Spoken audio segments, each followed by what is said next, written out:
Dr. Lewis, I just wanted to welcome you to the Penthouse Suite interviews. We normally do these interviews in the Penthouse Suites of the Francis Marion Hotel, upstairs on the 12th floor of the hotel.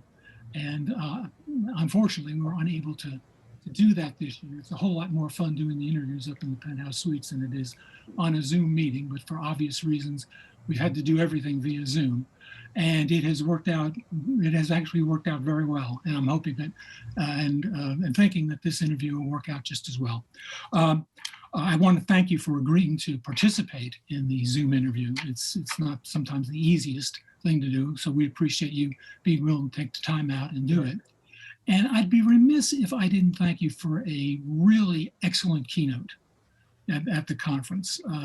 You really, as Jim said toward the end of the program, you really started the conference off on the right foot, and we very much appreciate you doing that. It was really just the response. You could tell from the response of the audience how impressed they were and how meaningful the presentation was to them. And I'd be equally remiss if I didn't thank Jim, not only for being willing to do this interview, to conduct the interview, and also introduce you and during your presentation, but also for bringing you to us. Bringing you to Charleston was something that we all benefited from, and I want to thank Jim for that. And again, thank you both for doing the interview and for being part of the Charleston Conference. Thank you all very much. Okay, well, thank you, Tom, and welcome, Earl. Yes, you remind me, Tom, that when the Charleston Conference kicked off this month, it was on the 4th of November. And Earl Lewis's keynote address was the first coherent thing not on a major news network reporting election results that anyone had seen in 24 hours. And we were all a little bit punch drunk and staggering. We're recording this now a couple of weeks later. The world is in a somewhat calmer place, but it's also a place that I don't know that we would have predicted we'd get to. Tom is right. These interviews are Penthouse interviews because they normally take place in the Penthouse suite of the Francis Marion Hotel on Marion Square in Charleston. My Zoom background is that Penthouse suite. It's a way of reminding us that we should be in Charleston. But it's also important for another reason. If we went over to that window you see behind me here and looked out, we'd be looking at Marion Square in downtown Charleston, in the middle of which right now they are still in the process, I'm told, of taking down the column, the monumental column on which the larger-than-life statue of John C. Calhoun stood until very recently.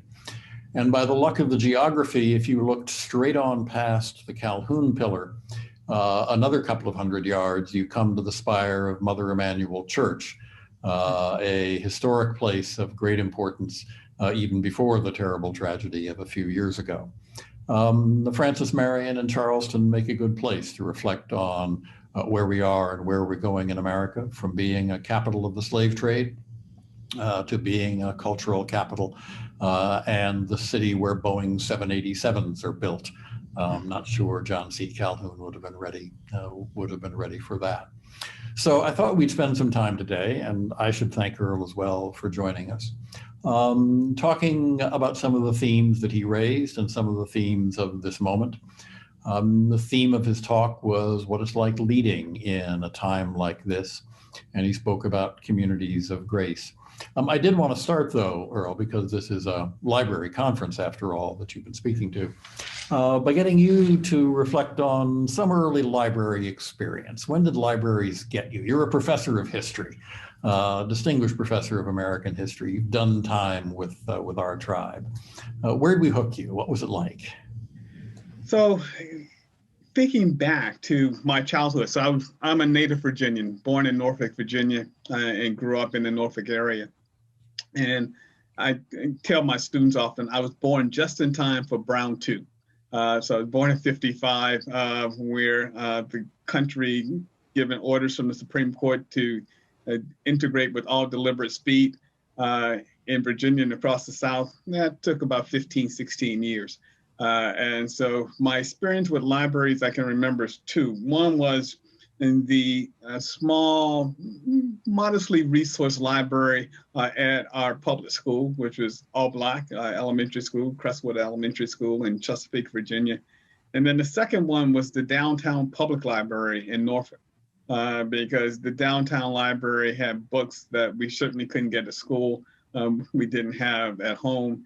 And my memory early on was in that period of early 1962-63, after so much had desegregated, and where there had at one point just been a Black library for Black citizens of Norfolk, now all had claimed to the public library, is being able to go in to the public library and get a library card and check out books.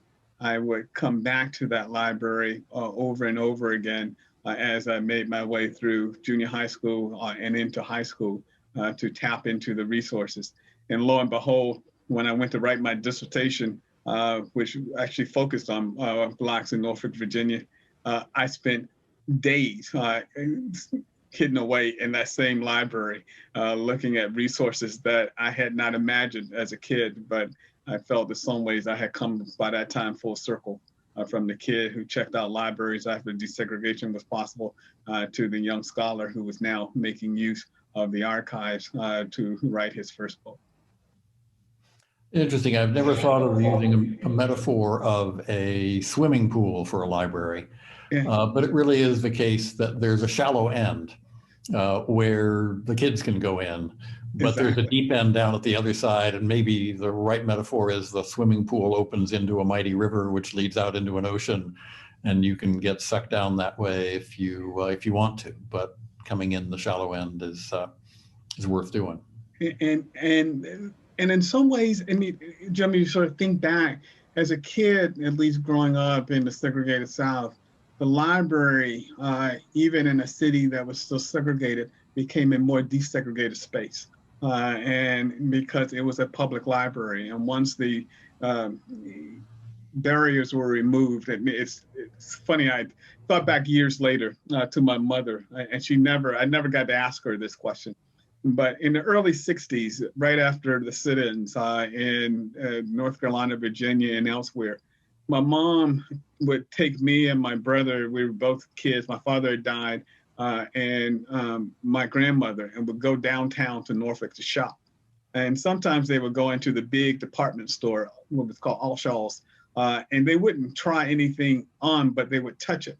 And I finally remember years later asking my mom, so why do you enjoy touching it so much? And my grandmother chimed in. She says, son, you have to understand, only a few years ago, if we touched anything, we had to buy it.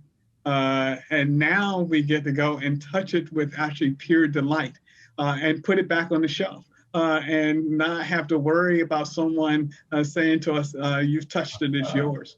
She said that way, that was part of the opening up. And so my mother would leave Allshaw's and take us either to the F.W. Woolworth or the W.T. Grant. And we would go in and we would sit at the lunch counter and order a meal. And I realized, I said, long after my cousin, who was 11 years older, and her teenage friends had engaged in protests, that was my mother and my grandmother sort of serving social vigil on alternating Fridays, being assured that people still could sit at the lunch counters. They may not have been so fond of the food or wanted the food, but exactly, they were going to sit at that lunch counter. They were going to sit at that lunch counter and order that burger and fries or whatever it was that was there. And it was in some ways is that moment, 63, 64 in Norfolk, that also when you're opening up the department store, the lunch counter, and the public library. Yep. It's nice to think back to that. There's painful parts of that memory, but it's a marker of progress we have made. You and I are almost of an age, and I think part of what's challenging now is to realize that the progress we thought we'd made still leaves a lot of progress that hasn't got made yet. But I guess it is a blessing that there aren't any grandmothers left in Norfolk touching nice clothes with quite that sense of satisfaction and accomplishment that that your grandmother had, and that's a good thing. Yeah, and it's poignant and sweet and cheering to remember it. Yeah, no, absolutely. Yeah. No, and it's a reminder for, especially for the students I teach now, the 18-year-olds I teach, who Yeah. can't quite always grasp what that moment felt like, and relatively speaking, how recent it was. And I remember I used to say to them, I say, you look at me and realize I touched my grandparents, and my grandparents touched their parents who have been enslaved. And so when we think about this as some part of our distant past. So here's a question I like to ask. Who is the oldest person you ever met? And by oldest, I mean earliest birth date. That's a very good question. That would be somebody really old when you were really young. Yeah. And so there were clearly people in my neighborhood who were in their 80s, 70s, and 80s. And so this is in the 50s and 60s, and that would have had them born in the end of the 19th century. And so my great uncle, my grandmother's brother, would have been born in 1897, 1896, thereabouts. And there had probably been a few others. My grandmother, my paternal grandmother, died before I was born, but I just recently looked up and looked at her birth register, and she was born in 1878. But she died in a decade before I was born. So probably 1860s, 1880s. Yeah, but so think about that a moment. That uncle who was born in 1897, yeah, his childhood was Jim Crow too. His parents were living through the real locking down of Jim Crow exactly. At that point. Yeah. And within then his living memory, he lived to see, sounds like he lived to see the locking down starting to go away. It's amazing how short American history is. Yeah, it really is. When I was a kid, I met a man who was the oldest living graduate of West Point, born in 1867. But the cool thing about him was, several cool things, but he rode into Mexico with blackjack Pershing, chasing Pancho Villa, that kind of stuff. But let me see if I can do this. His two uncles were traders from St. Louis who married the daughters of Clark, as in Lewis and Clark. Okay. So I try to do the count and claim that I'm within 6 degrees of separation of Thomas Jefferson or something like that, which is a reminder that, and I mean, the classic reminder is what? There was 250 years of slavery, and now we've had 150 years of not, and we're still playing catch up. We are, so, exactly right. So let me ask you to reflect a little bit then. You could even cast yourself back to the morning of November 4th, but what we've seen since and now. Historian's perspective, and with that background and that growing up, what do you make of where we are now as a society and the tasks we have in front of us? How can you help us think from that historic perspective about all the circus that's going on? Yeah, no, thank you. That question has been occupying what free time I've had for the last few weeks. I've been asking a question, looking for someone to write a book for a series that I co-edit on trying to understand this election. It was after the Charleston talk, but a day or two later, there was this Jimmy Kimmel monologue that came on, just trying to understand the seemingly polarized nature of the vote, and where at that point it was 70 million for Biden, or 74 million for Biden, and 69 million for Trump. Is now 80 million for Biden and 74 million for Trump, and the numbers keep tallying. But the question is how do we explain this?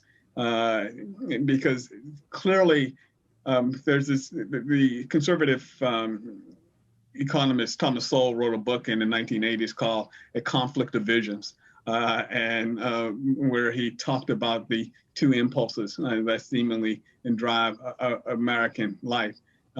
We go back a generation before that, and you get Richard Hofstadter's paranoid style in American politics, and trying to understand that element, which I know David Brooks and others have been referencing of late in op-ed pieces, since the election. And part of what I'm trying to say is that three things I think American history has taught us about this moment. One is that we have been and remain in some ways a divided country when it comes to how we interpret opportunity, and where some want, quote unquote, less government, less interference. Others think that a strong government actually protects us, and that's part of the common good. And so this debate over what constitutes the common good is one that has been activated over and over again in American history. So that's one part. I mean, two is the degree to which the history of race in America remains still one of our great challenges. So you made reference a few minutes ago to the 250 years of slavery, and that was the political economy of the nation, the 150 years since. But that 150 years was followed by Jim Crow, which had its own sort of derivations from that political economy. And we try to think through it all.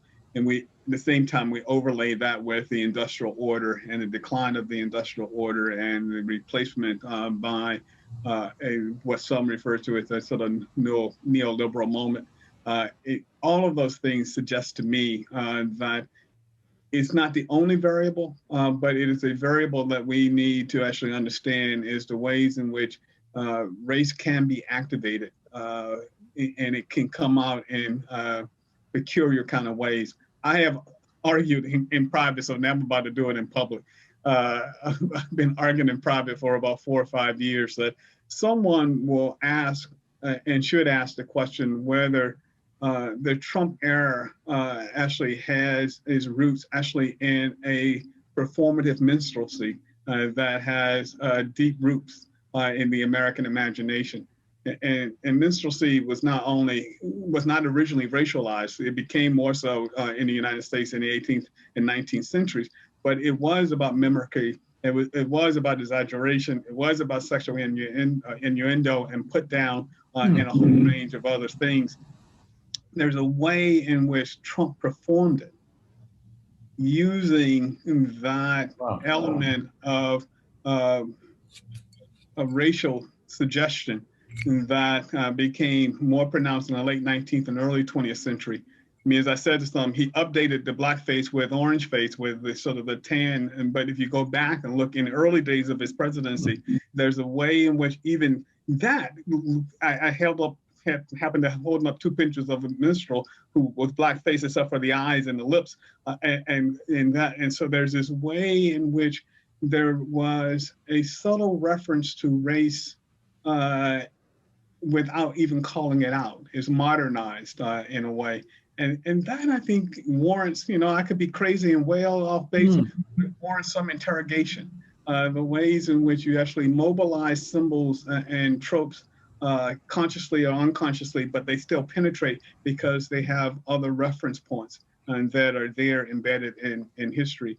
And then I think the third part is just the general anxiety that people feel about a changing world in which they may no longer be able to claim that they're number one. And that can be defined in so many ways, from jobs to race to, for those who argue that by 2044, that we'll have a non-white majority, that will make some people ill at ease. And all of that sort of surfaced during this period. And so the question becomes, and then you layer on that, just pure opportunism on the part of some politicians who wouldn't take a stand in one moment, but take a stand in another moment and asking what that will mean for the larger body politic and all. And for us as a country, then for the next administration is, how do you lead? How do you find a set of priorities that are not Democrat or Republican priorities, but American priorities that situate us also in a global community? And I've been on enough calls in the last 3 or 4 weeks with folks who have been trying to think through this issue, recognizing it won't be easy, because there are both bruised feelings and hurts that will linger long past this season, and we have a current president who has behaved unlike any of his predecessors in recent times, by saying congratulations, let's go on. I have lost, and time to turn the corner. Well, let me go back to that minstrelsy bit. That really catches me because, you know, our TV anchors on CNN and CBS, they don't do the minstrel bit. Yeah. They do the buttoned up, tight and polite, and they're all Episcopalian, so to speak. Yeah. And on the other hand, you make me think you'd know this better, but the tradition of minstrelsy, but stump preaching, but Harold Hill and the Music Man is the performer. The King and the Duke in Huck Finn are the not quite countercultural, there's something else. Performers out there not afraid to be extreme, and to control the discourse in a way that, I mean, if nothing else, Trump has proved that you can take over people's minds if you get the performance right. Yeah. And there's this way in which, and this is why I think there's future scholars out there to try to understand some aspects of this. If you get the performance right, you have the right cadence, but you also have some credibility going in. I mean, there's this way in which his own personal narrative, fed by years of careful manipulation. I mean, I was joking with a friend of mine who used to be a small businessman. I said, "How many times did you get to declare bankruptcy?" And he said, "Once." I said, so here's a guy who, according to published accounts, has declared bankruptcy 14 times, and somehow that's rewritten as a story of success.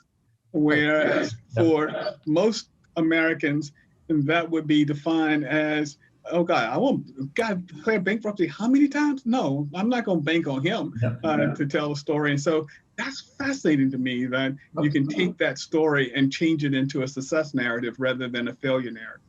But he's also Gatsby. Yeah. He's the performative, self-made, not quite what he pretends to be, but it doesn't matter. He gets away with it. They get away with it. The Gatsbys get away with it. Yeah. Sometimes until they don't, but yeah. And the truth is that for 80 million Americans, this time distributed in the right number of electoral columns, enough was enough. But for 74 other million Americans, they wanted more. And so trying to understand why the 74 others wanted more. I mean, I referenced Jimmy Kimmel, but he said at one point, and I still remember, I was both laughing and not quite laughing, where he said after the election, he says, "Okay, let me just step back from all of this for a moment. You have someone who performs for 4 years, and they suggest to you that they may be crazy, and if not in crazy, actually insane. And you watch it for 4 years, and yet you say to yourself, I want more of that." And so trying to understand, I mean, his was more blunt than I would do it as a scholar, but that point is that this was no longer a question of what performance looks like. We all got to see the performance. And I think that's the challenge that those who will try to govern in this post period will have to wrestle with. And it's already on display right now, as at least according to media accounts, some of Biden's potential nominees, are being held to a standard that has not been on display for the last 4 years, and we're going back now to pre-2015-16. Well, so your theme in your address to the conference a few weeks ago, which is, by the way, available on YouTube, and folks, I strongly recommend folks have a good look at it. But you talked about the alternative possibility of building what you call communities of grace. Say a word or two about that and what that can mean. What do we do now? ordinary people. Neither you nor I are completely ordinary. We have responsibilities. We're in positions of some authority and responsibility. What do we do to play our part to work forward, other than go out and paint ourselves up and become minstrels ourselves, which I'm not ready to do. Yeah, I'm hoping we don't have to become minstrels to actually be the counterbalance to this period and this era. I think there are 3 or 4 things I was trying to emphasize in the talk that are apt. One is that each of us has a role to play from wherever we sit, regardless of what title we may have. And it sometimes is a small gesture is a way of actually adding grace into a community. Meaning the tiniest gesture of being in a place that you see is in somewhat disarray. Picking up a piece of trash on the ground and putting it in the receptacle, or asking someone who just tossed it to place in the receptacle, is a way to actually show that we are all bound to the same community, have some relationship to that community, have some responsibility for that community. That's a small gesture. But then there are larger ones where we can begin to say that we hold ourselves accountable and we hold others accountable to actually engage in truth making, honor facts and evidence, work with, and even if we don't always agree with a position, at least hear it out before you've closed yourself off, which is the hardest thing in this world, where indeed you can not only live in a single channel, but you can live in an echo chamber, and where you only hear things that reinforce your own position and your own point of view.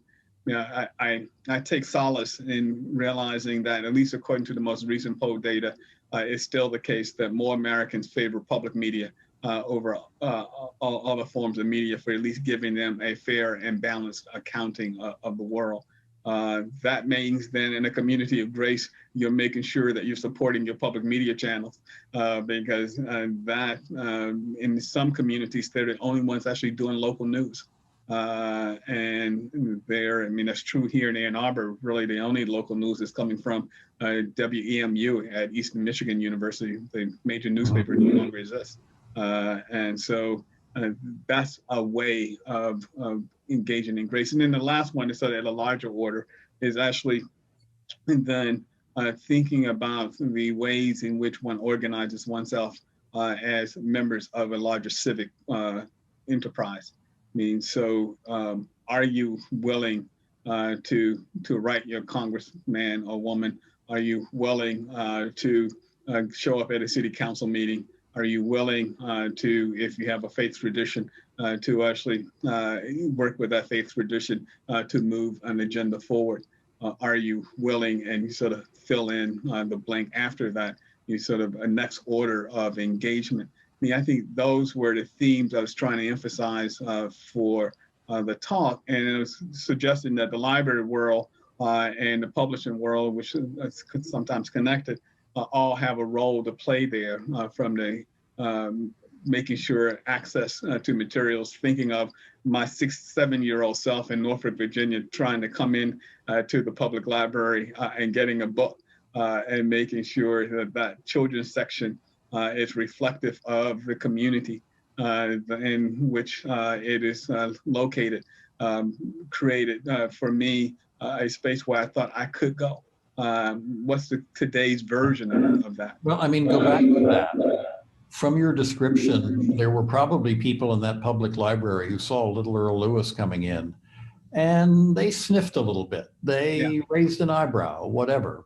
But by golly, it was your place and theirs. We've done less well in the cyberspace in creating places where you get used to sitting next to somebody who isn't like you and isn't that way. I'm interested in what you said about Michigan. Here, I'm at Arizona State University, and here it's our students in the Cronkite School of Journalism, because the university owns the public broadcasting station, that do some of the best long-form TV journalism about local issues in Arizona. Yeah. when the main newspaper here is still pretty good, but we all know too many cities where the main newspaper is just a rag at this point, and Exactly. a commercial kind of product. And creating those kind of spaces, and inevitably, I think academic institutions, schools, and public libraries have something to do with that. So we've been chatting a while and should probably bring this to a close, but I have a trick question for you that my librarian colleagues will understand what I'm getting at, and I'll make the point clear.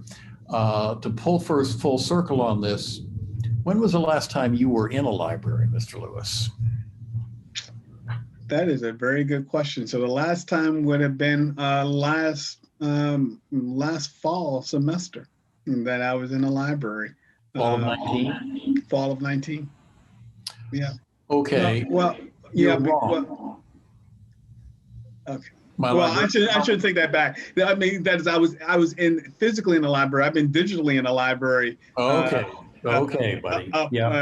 Up until a couple of days ago when I was. Of course, and that was the trick part of the question. Yeah. I like to say here that we are that part of the university on which the sun never sets, because we've checked. In the course of a year, we have registered logins from ASU users to our library from 165 countries around the world. That's even better than what they could do in Norfolk, even when they desegregated the libraries. No question. And that's possibility for another generation that doesn't have the advantages, but doesn't have at least some of the disadvantages. I think the digital world and the possibilities are immense for all of us, and particularly as we think through this next period. I mean, actually imagine going back to the talk on the day after the election, and I mentioned in passing something about reparations. I think the conversation about reparations in the United States will continue to grow and expand over the next 8 years. And libraries will be called on to think about their role there. The example I gave in the talk of Tony Marks and the New York Public Library is just one example of providing broader access to young people who need the bandwidth to be able to do their homework and to compete in a world that requires them to have both access and resources. But there are going to be other ways. And the other example I gave, which was, I said, one of my favorite grants that we ever gave when I was president of the Mellon Foundation, was to BARD to create a AA degree program in the Brooklyn Public Library, and where people who couldn't travel to a campus but could get to their library, and the library itself saw itself as not just being a site for people to gather to read, but for people to actually then take that next step. And so it was partnering with all new kinds of experiments I can imagine over this next period that will require all of us to be comfortable with things we don't know. Well, I've thought many more times than once in the last months, what would it be like to have endured a COVID plague even 30 years ago, much less 60 years ago? Exactly. When we didn't have this kind of opportunity, we didn't have all the points of connectivity. A friend of mine said if it happened before 1984, it would have meant that American Telephone and Telegraph Company would have gotten all the money there was in the world, because everybody would have been paying for long distance calls to keep from going nuts. So absolutely right. And gas prices would have gone up because people would have been getting in their cars and driving from point A to point B because there would have been no other way to get there too. So. Well, they would have been driving around just to kill the time and to pass the day. So anyway, so listen, it's been fun talking to you. I want to thank you again for your keynote remarks, and encourage folks to go and have a look at that, and to wish you well and your family in the holidays. Stay well, be well. Thanks, Jim. You too. We will all work on that. And to those of you who have joined us for this half hour or so, thank you for your time. Thank you for your prospective citizenship, your contributions. to building communities of grace. And let's all be safe and healthy out there. And let's get back to the library, okay? Thank you all.